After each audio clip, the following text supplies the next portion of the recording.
It is the 11th day of May 2009. We've got 1 hour, 52 minutes left with us. Paul Watson joins us. When Paul leaves us, I'm going to detail state governments, local governments, the feds moving against the Second Amendment and the First Amendment. I always try to explain that to the controlled left, that you take somebody's Second Amendment, you're going to lose your First Amendment. And I always try to explain that to the controlled right. You take somebody's First Amendment, they're going to take your Second. And they're going to take your property rights under the 10th and the 9th. They're going to violate those, and that's now happening. House bill aims to strip right-wing extremists of Second Amendment rights. And boy, is this an accurate article by Kurt Nimmo. Hard to believe, but it's really happening. Also saying hurting somebody's feelings to be a felony. And I got a bunch of other economic news and some torture news as well that we're going to be going over here. But right now, I wanted to go to Paul Watson. In fact, it's one of the top stories up on prisonplanet.com. Maybe we'll punch that up for folks. And it deals with the founding of the European Union by Nazis. Now, this is no secret. We actually cover this in Endgame Blueprint for Global Enslavement. But the founding members of Bilderberg are also the founding members of the World Wildlife Fund to teach the public, as the Club of Rome admitted in the 1960s, and then again in republished documents in the early 90s, one written by Richard N. Haas, that humans are the enemy and that the world government must be convened and set up to carry out the controlled extermination of the majority of the population. Now, I'm not the one saying this. They're the ones saying it, and the Nazis killed tens of millions of people. That war killed 20 million Germans, at least 20 million Russians, 1 million Americans and Brits.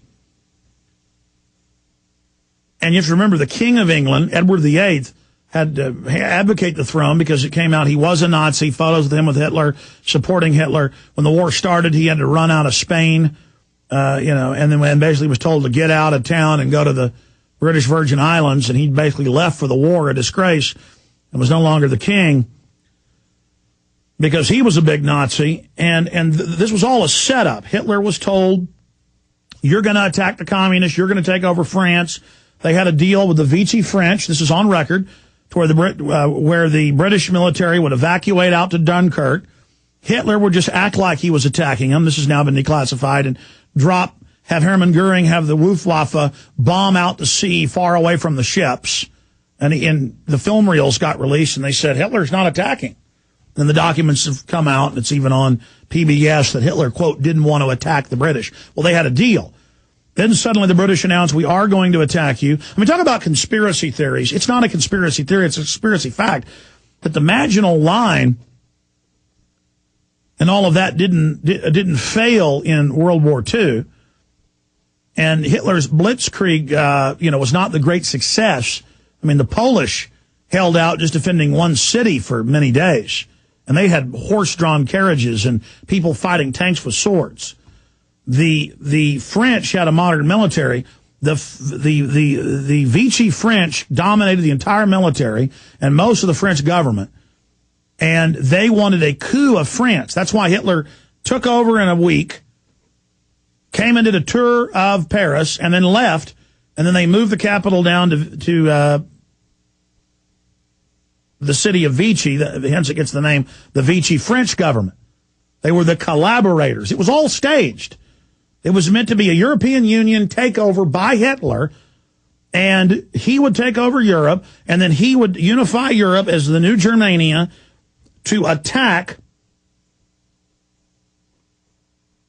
the Russians and the Bolsheviks and then exterminate most of them. They were going to do blood tests and other genotypes, and they had other quack systems of measuring the skull and nose and things of all the Slavs, and those that were Aryan enough would live, the rest would be killed. Hitler wouldn't bomb, once he got betrayed, quote, by the British, he wouldn't bomb London. And he gave speeches saying this is the most pure Aryans there are because they weren't overrun as much as Germany was, by by the Mongols in some of those invasions that went on even into Western Europe.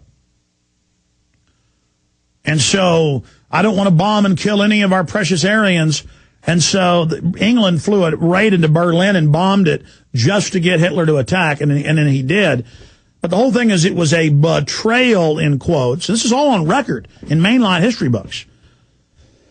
They just don't make a big deal out of it on TV, but you get a piece of it here, a piece of it there.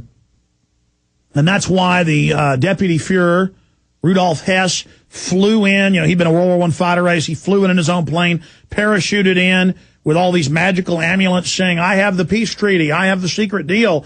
You weren't supposed to attack us. You're supposed to let us take Europe. And then, you know, the King of England was going to rule it all with, you know, with Hitler being the political leader and Edward VIII being the, you know, the sovereign leader.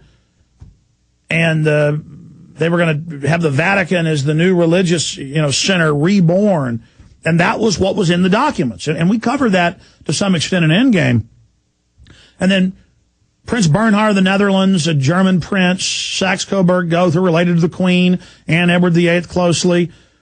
He was a Nazi. So then when they decided to switch and have the House of Orange fight against the Nazis, they had him at a photo op with a machine gun shooting at Luftwaffe planes as they came in.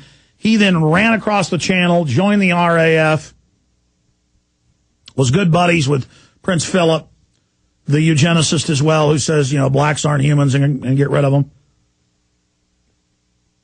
And then you have the eugenics set up in England and the United States that Hitler quotes in Mein Kampf and quotes in all these speeches and giving awards to Thomas Watson of IBM and Margaret Sanger and the Colgates and others, and them giving him awards, and, you know, different industrialists in the U.S. giving Hitler, you know, gifts of $2 million in gold bars, and just, oh, my, Hitler on the cover of Time magazine. In fact, pull up Hitler on the cover of Time, 1938.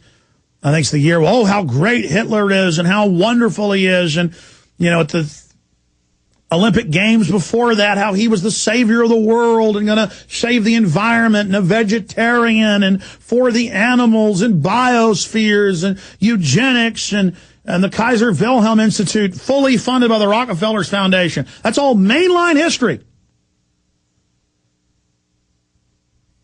And let me tell you, folks, when I cover this is when I get the death threats and the calls, and they turn the Nazis loose on us, claiming we work for Israel and all this other bull. No, I come on air and admit Israel's part and parcel funded by these people. Israel took billions of dollars to irradiate 110,000 Jewish children, most of them to death, the ringworm children, mainstream, you know, and at the top, it's the top Zionists took money from Jews trying to get out, and did deals where Jews couldn't run to New York or London, where they had to go to Palestine and they had to pay the Zionist groups $1 million to get out of Germany. Show people Hitler right here. I'm telling you, at the top, it's all controlled by these people. There he is, Time magazine. Here, scroll down and read the caption. It says Hitler. I can't read that. I know you can pull up the actual article. In fact, just pull up. I mean, there's gardening magazines, Time Life, Time magazine. Oh, Hitler, he's so great. My grandfather